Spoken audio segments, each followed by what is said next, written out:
Hello, beautiful. On this episode of Bondi Vet, The longer that's left, the more chance that she'll become blind. Scott performs a much-needed facelift for an abandoned Sharp Pai. I don't know why people think they deserve to have a dog when they treat them in this manner. Can this clumsy cat survive a tumble from a 3-storey window? If Spidey has suffered some sort of internal injury that's now bleeding into his abdominal cavity, then the clock is ticking. You really got to watch these guys. They can kick in 360 degrees. And a herd of feisty camels keeps Arvid on his toes. He moved quick, you was gone. You make my world a better place.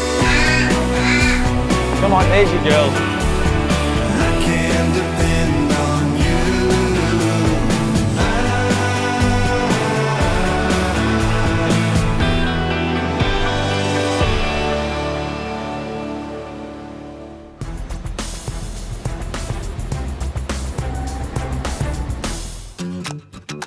Come on out, Sammy. Good boy, Sammy Camel. In Atlanta, Georgia, some unusually large patients are arriving for their appointment with Dr Arvid.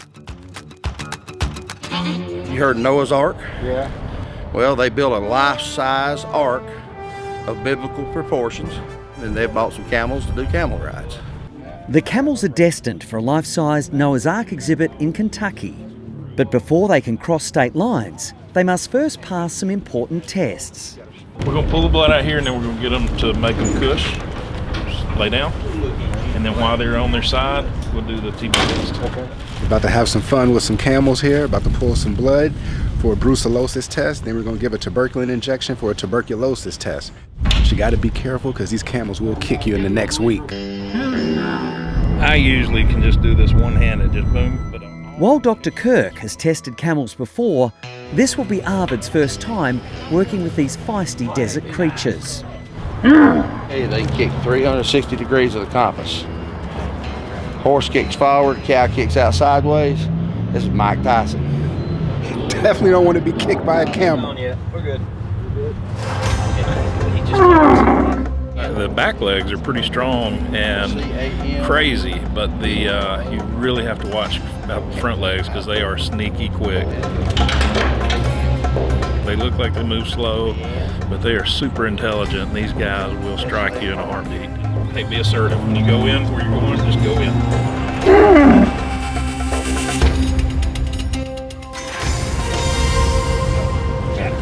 Good boy, Francis. I'm holding my breath the whole time. Interesting. You really got to watch these guys.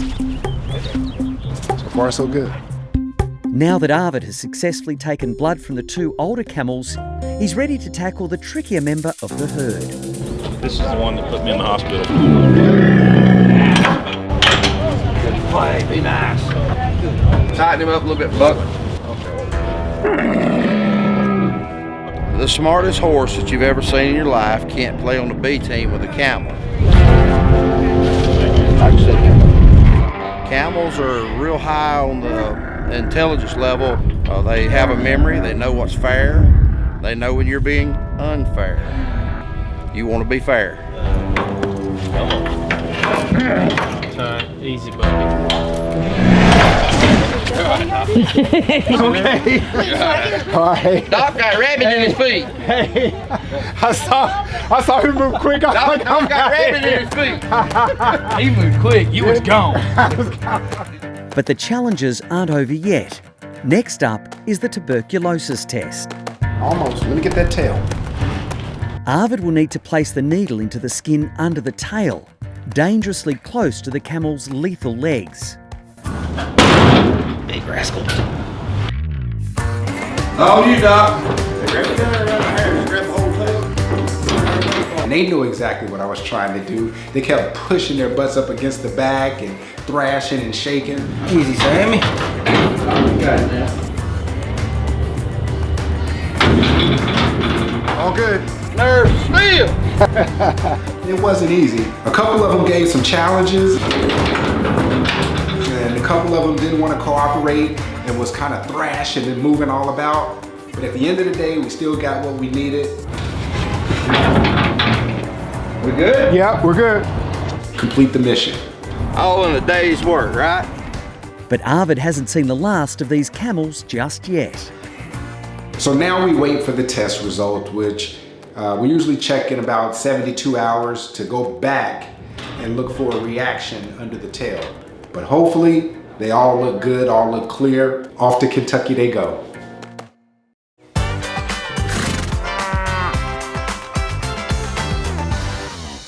Two days later, Arvid is heading an hour north of Atlanta to Pettit Creek Farm to check up on his humped patients.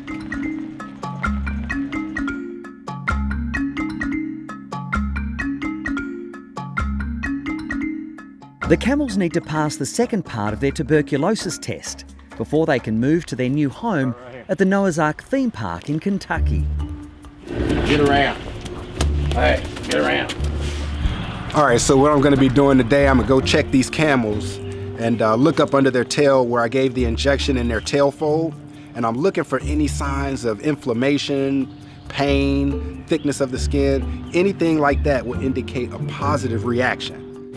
Whoa, Louie. Hold. This time Arvid is visiting the camels on their home turf, but approaching them is still highly dangerous. Oh, buddy.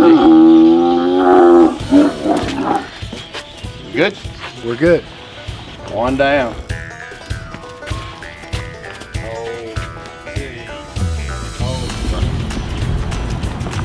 No signs of redness, no inflammation.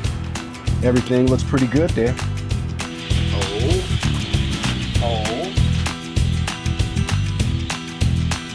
This guy is negative.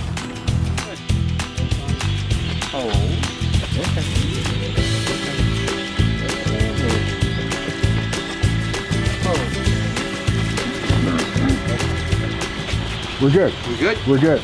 Yep. With 4 of the camels now in the clear, it's time for Arvid to check his nemesis, Francis. So Francis You know is, Francis likes you from that last trip, Francis still remembers me from the last time, so not too happy with me right now. Walk up and do what you do, but do it with a quickness.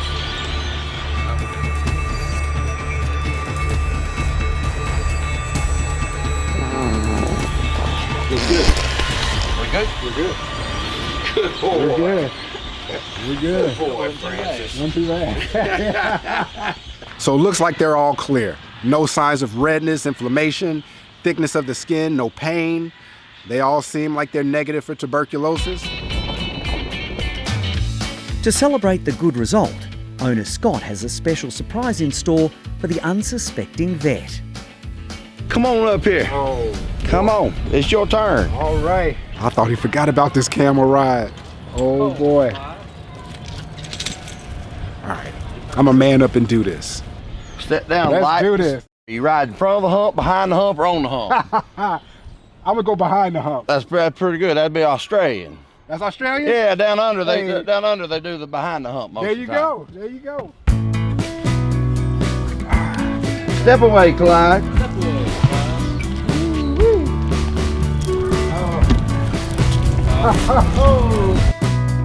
Oh, this is awesome. Is it? Awesome. Today was an awesome day.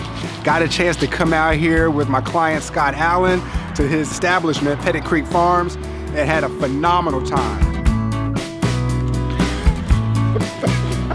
He'll slip your little tongue, did it? Just a little. The camels were all negative for tuberculosis, which is good. I can now fill out the health certificates and get them on their way to Kentucky, where they're gonna take on a new life and go on to continue to entertain and make people happy. Hey man, you're marking a check on my bucket list, man. Look at you.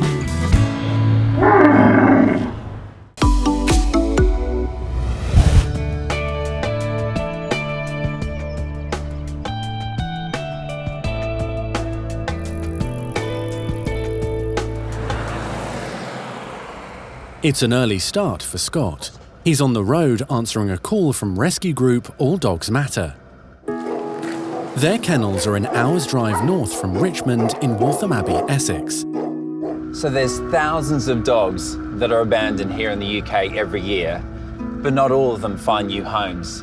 But I tell you what, it would be made a hell of a lot worse if it wasn't for the dedication of volunteers and staff at amazing rescue centres like All Dogs Matter. So when they say they've got a special case for me, I make it my absolute priority to get up and see them just as soon as I can to see if there's anything I can do to help. Hello, Mum. Hello, beautiful. Haven't you done well? But I can kind of see the problem. I'm almost certain she's probably had a cesarean having puppies this big in a tiny little dog like that. It's really small and the pups are really doing well. Yeah, they weren't going to come out the natural way, were they, honey? Jane is introducing Scott to the sad story behind Sadie and her 3 puppies. So Sadie was very heavily pregnant when she was brought into a vet clinic by her owners. She's only a baby herself. You've done so well, haven't you? Then she had a cesarean in order to deliver them. They were huge puppies. But of course, the bill was quite large and the owners simply refused to pay it, so they dumped her at the vet practice. All right, let's have a little look at this tummy, hey? If we just flip her onto her back like that, Jane, well done. Oh, lots of milk there for babies. Well done, Mum. We'd like to see if we can get her vaccinated as well. Absolutely, yeah, that's fine. I brought the vaccinations today, all good. Thankfully, the team here at All Dogs Matter jumped in and saved Sadie, took the puppies here, and then have reared them all together. They're a gorgeous little family, and all 3 puppies have already got homes. Yes, just no more puppies. You're far too small. OK, Sadie, be a brave girl. Brave girl, well done. Oh, I know, it's a little bit sore, isn't it, sweetheart? I know, brave girl. Sadie's trying to be saved by one of her puppies over there. Look at that. I'll save you, Mummy. Come here. Come here. Oh, my goodness, you guys are so cute. Let me have it. Oh, yes. Aren't you guys lucky you've already got homes, hey? How cool is that? But Scott's work is a long way from finished. So, Scott, I know you're having fun with the pups, but I was just bored. Another terrible case of neglect is arriving at the kennels. Hi, ladies. How you doing? Nice. Who have you got for me today? Right. Oh, hello, gorgeous. Hello. Little Honey in the back. So this is Honey. Hello, beautiful. And wow. Not in very good condition. I only need a few seconds to see there's quite a few issues here, isn't Yeah, there? Hey, but you're incredibly gorgeous. It's very sweet. So we got a call today from one of the local pals that we work with about a beautiful Sharp Pai that had been abandoned. She was on death row, on the death row list, so she'd done 7 days and was now ready to go. So we were asked if we could come over and help out. First of all, I can see this poor skin. She's scratching like mad, very red and very thickened, all these little scabs all over. So it's almost certain she's got mange. The mange mite, which basically runs underneath the skin, is incredibly itchy, leads to this hair loss, and of course then a secondary infection where they're scratching themselves all the time. Sure. But of course, one thing we know mostly about Sharp Pais is all these extra folds of skin. Mm-hmm. And what she's got, which is very classic of the breed, is entropion or in-rolling eyelids. And what they're doing is rubbing on the protective surface of the eye, the cornea, and leading to an ulcer. But certainly, the longer that's left, the more chance that she'll become blind. Oh, really? OK. Oh, poor Honey, we can't have that. Scott needs to fix you. I would imagine that a dog like Honey, she's quite a rare colour, would have probably cost, say, at least £1,000. So research, look at what you're buying. You wouldn't buy a Ferrari if you couldn't afford the insurance, And it's so stressful for them being abandoned. They can suffer not just physically, emotionally. It's so difficult for them not knowing what's going on in their lives. I'm going to do my best to make your face as beautiful as your personality, but it's already pretty gorgeous. It is. Scott's here to save the day, save the honey monster. It is. I'll do my best. They're the victims in this. They are literally the pawn in a terrible game of dog chess. I don't know why people think they deserve to have a dog when they treat them in this manner. Scott will now take Honey back to Richmond for surgery that will decide her future. In order for her to get the forever home, she does have some fairly serious hurdles to jump. We've got to get the skin sorted, and absolutely the eye problem that she's got is severe. The procedure that we have to perform is complex, and sometimes this surgery doesn't work. There we go. All right, say goodbye to Ira. Next week, you be a good girl. We'll see you next week. So it really is an unsure future, but fingers crossed, she absolutely deserves a second chance. Bye, Scott. Bye, Honey. See you next week.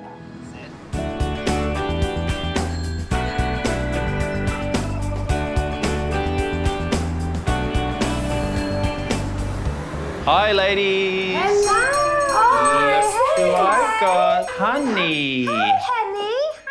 It's a big reception at Richmond for Scott's new patient, Honey. We've got a little bit of work to do on her face, so Gemma, you can take her downstairs, get everything ready for us, and I'm going to get into my scrubs, all right? All right, come on then. Come on, honey bunny. Oh, look at her skin. I know, it's really bad, isn't it? Baby. Yeah, poor mangy girl. Hey, honey bun. So, we're just going to put a catheter in your leg, okay? You're going to be a good girl. Give you some pre-med. You can just... I think she's just yearning for attention, any kind of attention, even a vet putting a needle in her arm. She's pretty chilled about it. She's an absolute sweetheart. This is a really complicated procedure that I'm about to perform on Honey. She's such a lovely dog, but at the moment, she doesn't have a home and she doesn't have a future. So I better get this procedure right. So you can see there's horrible eyelashes. Look, there we go. Oh, wow. Yeah, and there's a little bit of swelling of all the tissues surrounding the eye as well. So, poor little girl. All right. Oh, you're going to see the world. You're able to see the world again. I don't know how people can treat them like this. Look at her. No. Do you know, with everything that she's got wrong with her and how uncomfortable her skin must feel, she's still so lovely. I know.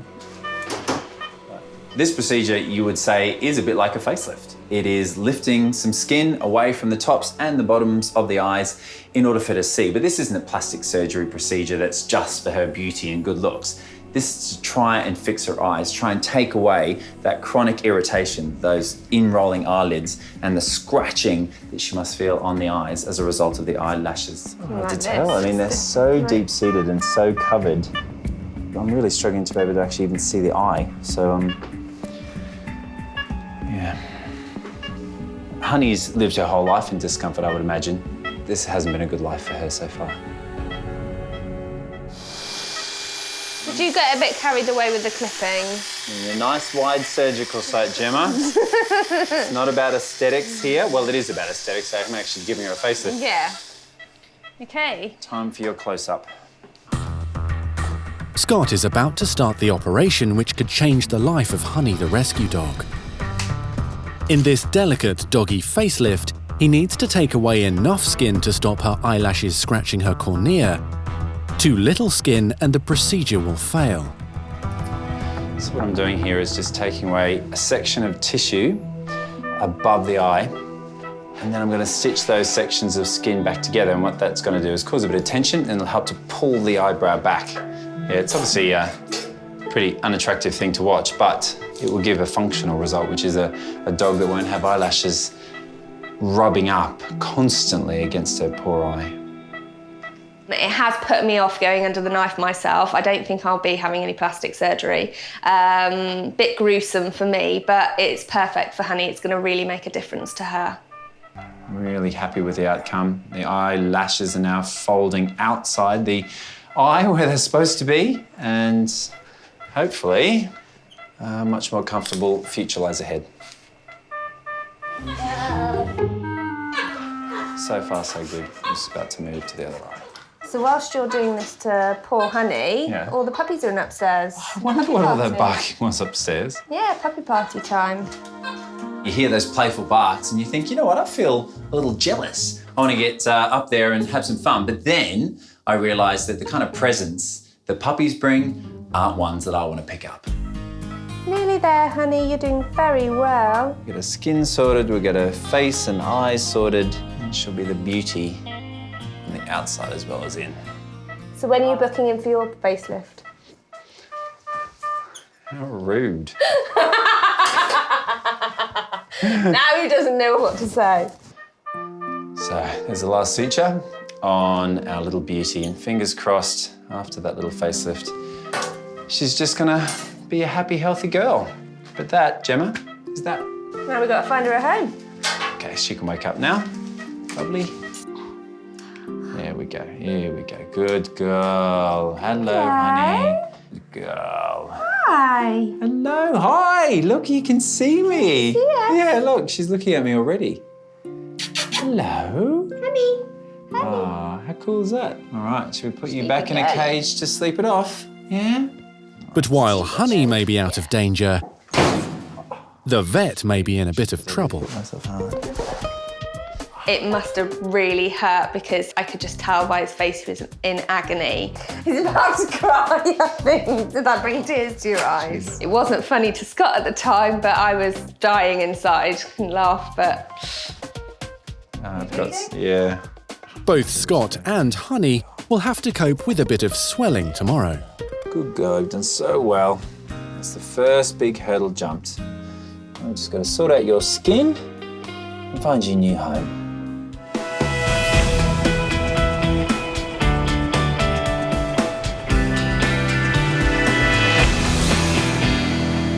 Come on, gorgeous girl. Come on, beautiful. That's a good girl. It's 24 hours since Honey's operation, and the Sharp Pai's eyes have already opened up significantly. Any woman that gets a facelift is always going to be critical of the result, but the fact that Honey is following me around and giving me kisses and cuddles, I think that client satisfaction is all good.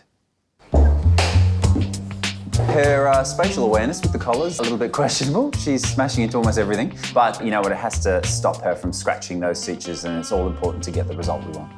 Honey has also been ravaged by mange mites, which are still causing excruciating inflammation to her skin.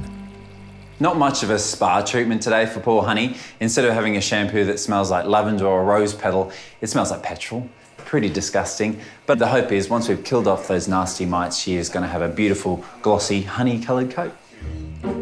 Great teamwork, but there does seem to be a bit of truth serum in this bathwater. Vets never get involved in anything like this. It's very rare that they get involved in the dirty work. So it's always funny when they do, because they always do it wrong. Nathan is only one of 2 male vet nurses employed at the practices. We're surrounded by a bunch of very, very strong-willed women. You know, there's bloke solidarity with me and Nathan. Especially when it comes to that time of the month. That's the... He's going to get it now, I tell you. I think the guys secretly like being outnumbered, and they give as good as they get. And certain boys are more bigger gossip than the girls. I won't name names.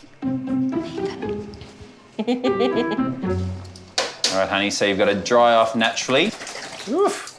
I tell you what, anyone that gets this dog is going to be lucky because she is an absolute delight.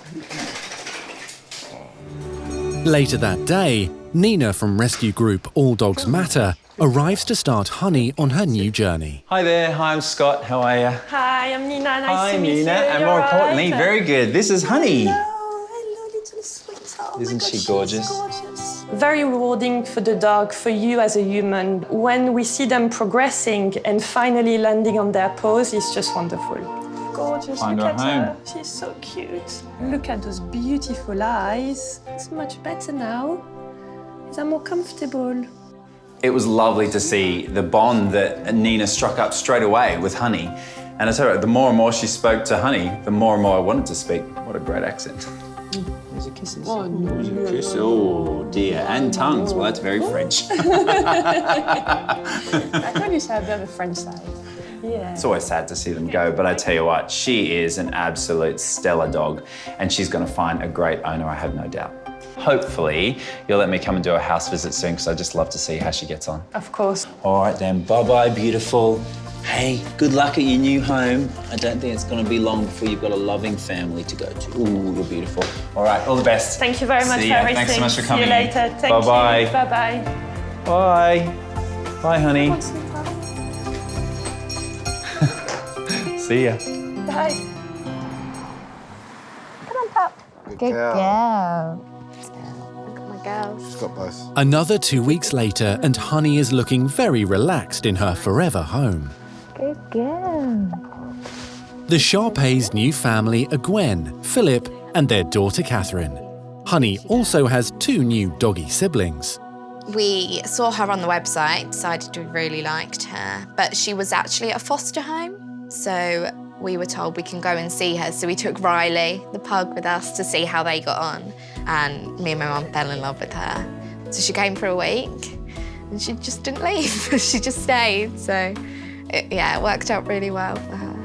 Now we've got large, medium and small. Which I like that. I just hope she knows that she's staying here now. I'm not sure she knows that yet. Hello! Hello, gorgeous girl. How are you? As promised, Scott's arrived to check up on one of his favourite patients. I'm elated to see just how comfortable Honey seems to be, and Catherine already seems to adore her. Well, let's have a little exam of her, shall we? Hello, who are you? Hello, who's this guy? This is Nelson. Hello, handsome. And you got a pug over there as well? And this is Riley over here. So we've got quite a collection here. Yeah.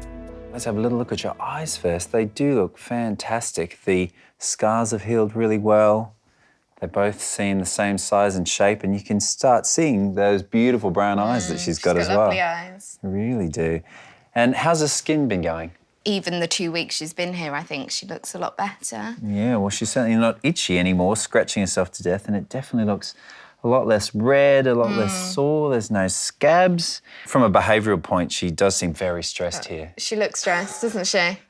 You are so chilled and happy in your new home, aren't you? I love Honey. I couldn't imagine our house without her now. She's my new baby. She comes to bed with me for half an hour every night and has a cuddle. Then she goes back downstairs and then she comes and wakes me up for work in the morning, which is better than an alarm. It's a nice wake-up call, yeah. As a vet, to treat a dog and see them getting better, that's one thing. But then to find a family and a home as great as this, for this great little dog, I'm absolutely over the moon, so yeah. You deserve it, don't you, Honey? You're a lucky girl, and so are you. You're a lucky girl. I am as well.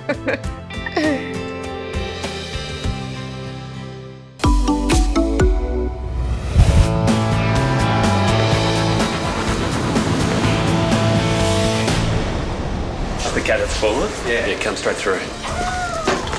So, what's happened? He was able to squeeze through the window in the bathroom, got out and fallen. Okay. And so we found him on the 3rd floor in some bushes. Okay. So he's limping. 1-year-old Spidey has been rushed into the clinic by Julia and her dad Roger after a shocking accident. Apparently Roger was trying to catch Spidey, but Spidey saw a narrow opening in a door, made a run for it, and overbalanced on the windowsill and fell at least 9 metres. For any animal, that's a tough fall.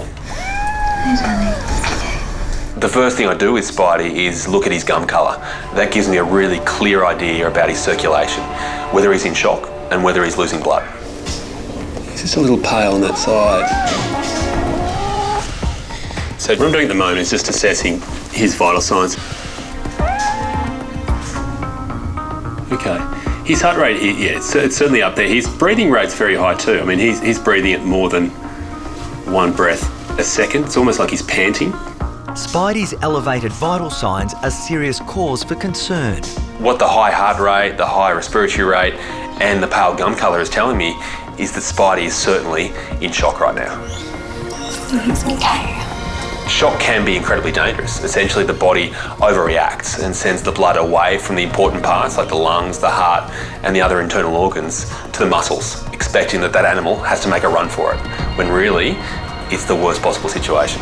The thing we're fighting at the moment is the fact that when they are in shock, all the blood essentially goes to their muscles, when really the parts of their body that need it are their essential organs like their lungs and heart. What I might do straight away is just give him something for the shock, just to relax him and also take away some of the pain. Yeah. Okay, let's have a look through all these legs here. My immediate concerns, given the fact that Spidey has fallen at least 9 metres, is trauma. So either internal injuries or fractures to those legs.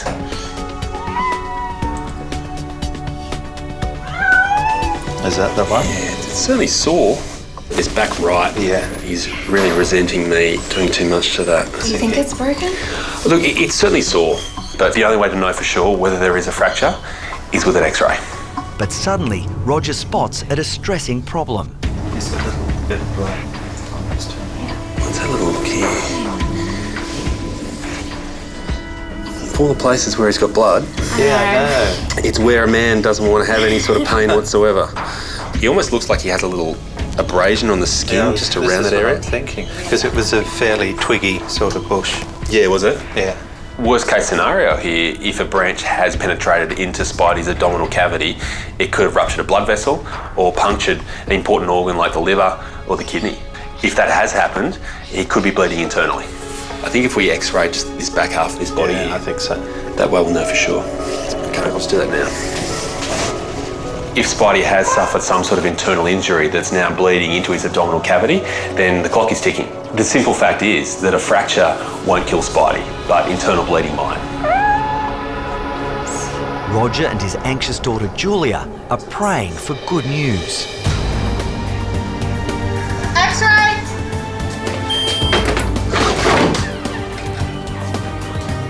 What I'm looking for is any loss of definition of these organs here. If I can't see them clearly, then it means there's fluid wrapped around those organs, which would be blood.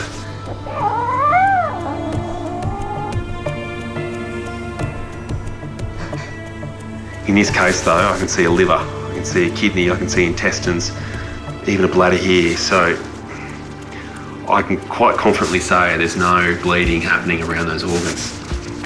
It's good news. I mean, even his spine here is looking in alignment. No fractures through these bones here. This little guy somehow managed to find a way to land, and land well. The bush may very well have saved his life. So coming through here, I think we've been a little bit harsh on Spidey. He may actually be a Spider-Man. Oh, is that right? There's no fracture at all. No fracture. And no break. No. Little man. Well done. So he is a lucky cat. He's incredibly lucky. All right, so there's one more thing we need to do, just to clean him up before he goes home. All right, okay. And then you'll be on your way. I think it's just amazing that he was so daring in the first place, falling 3 floors, and you would think, you know, any normal cat might have had, you know, at least a sprain, at least something to show for it. But no, Spidey-Man, he definitely survived. So can I just get you to hold him up there? Turns out the source of this blood on his belly isn't internal, it's external. It's coming from his penis. Of all the places you get spiked by a tree, in Spidey's case, it was that place that is the most sensitive of all. If this is the worst thing that happens, it's not all bad, is it? Even though Spidey's a cat, the basic principles of first aid still apply. If you have swelling and inflammation, it's important to bring that down with something cold. Unfortunately for Spidey, it must feel like the worst possible treatment right now. Yeah, it's all in working order. Oh, good. Yeah. Good to know. That's a relief. Fortunately for Spidey, the indignity is finally over and he can go home. He will not be going outside. I'm going to be watching him like a hawk from now on to make sure that he is very much safe. So I'm very happy for you guys that it's all worked out okay. Thanks very much. Okay. No problem at all. All right. Given the events of today, it's safe to say that Spidey won't be straying too far away from Julia. She's going to have this spider cat locked in her web for a long time to come, and he won't be going near any open windows.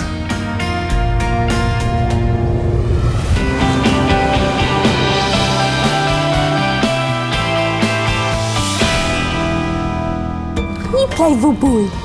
Where's the Spidey? Where's the Spidey? Spidey has been staying away from windows actually a fair bit lately. He's been hiding under a lot of furniture every time I open a window or open a door. So obviously he doesn't really want to have a repeat of last time. Now can we get you running so we can show everyone how good your legs are? Very lucky, definitely. Spidey might have lost one of his 9 lives, but he definitely pulled through and he's better than ever. He's Spidey!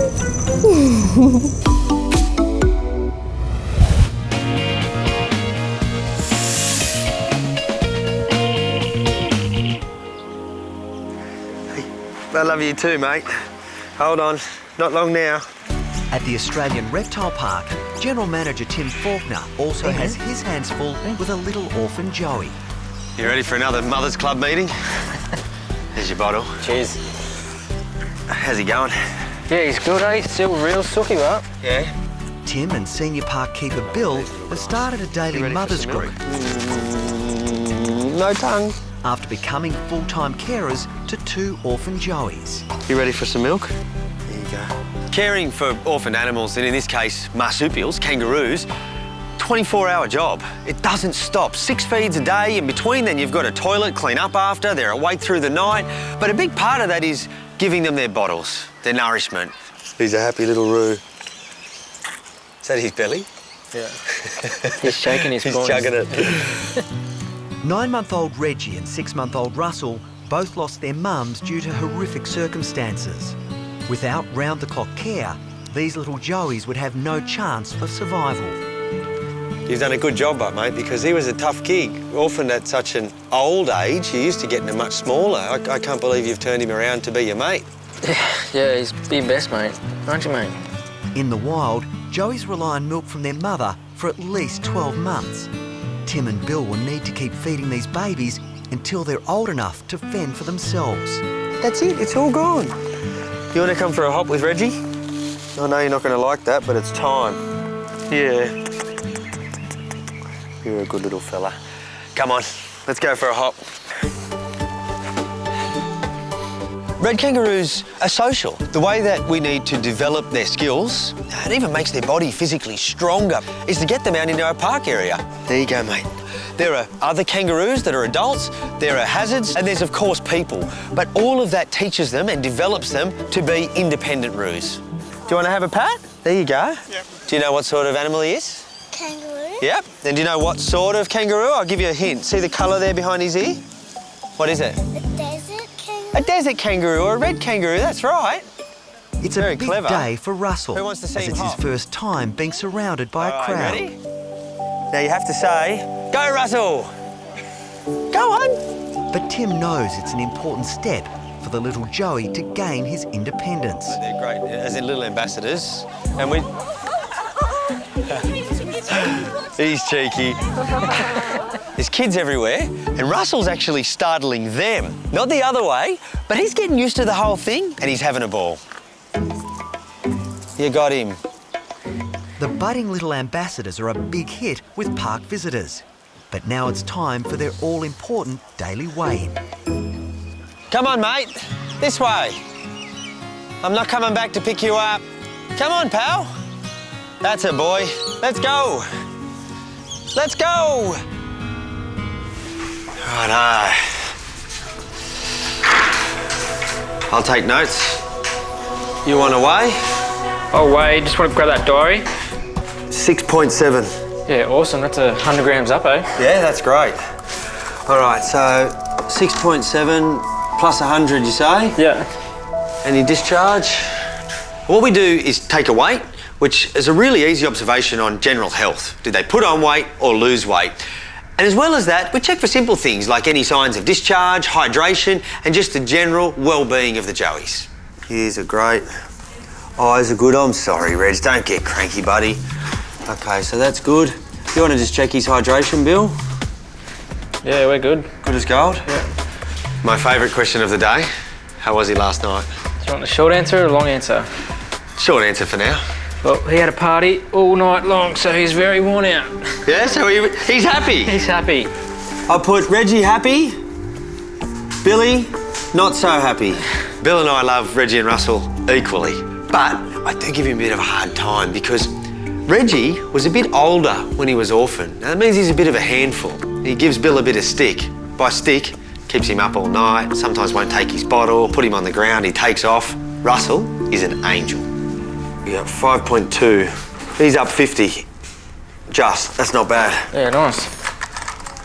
That's all the milk he's getting, mate. He won't touch the solids. No surprises, the joeys look great. Clean bill of health in all areas. You need to start on the solids, mate. Ears good, eyes good. I'll just check hydration while we're there. Forward, buddy.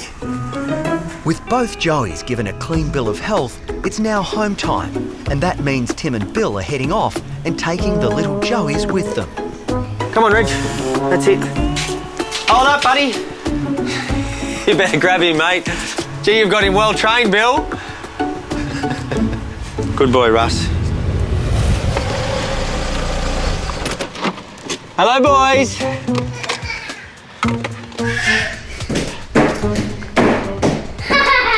Tim has arrived home with little orphan joey Russell. And it's time for all the youngsters to have some fun. Hey, baby, how are you? Good, how are you? Good. Hello. Come on. Hey, watch out for the little fella. Come on. What do you want to do? Let him have a hop? Come on. Anything that you can possibly think of Australian animals, we've had it at home. Feather-tailed gliders, sugar gliders, koalas, kangaroos, wombats, Tassie devils and birds. Anything Australian, it's been here. Whoa! Here he comes! Hello. Come here, Russ. He'll bite you. The boys are always a bit scary in the afternoons for him. He's had a nice quiet day. Come on, who wants to come and give his belly a tickle, please? You know, I never forget how lucky I am to be able to bring my kids up with wildlife. Being around it teaches them compassion, empathy, understanding, and they're better for it. Russell! Oh, Mama, we might need a towel. But today, Russell isn't setting a very good example for Tim's boys. He did a wee on the bench. Oh, no. Oh, Russell. Well, we may as well let him finish now, hey? Oh yes, there's always a constant mess when the boys are around, especially with the animals that Tim brings home. He doesn't like to clean up after them at all. So that's my job. Close your eyes. But Tim's definitely in charge when it comes to bedtime. I love you. Close your eyes. Love you too, Moochie Poochie. Can we leave Russell on the door? Russell will be with us for at least the next few months. But then he'll stay at work and we get a bit of relief. Here we go. Night, boys. Night, Russell. When he goes, I think the boys will miss him a lot. What I won't miss is the round-the-clock feeds. Love you, boys. I bet he'll be up through the middle of the night, but whether he is or he isn't doesn't matter, because tomorrow, back into it again.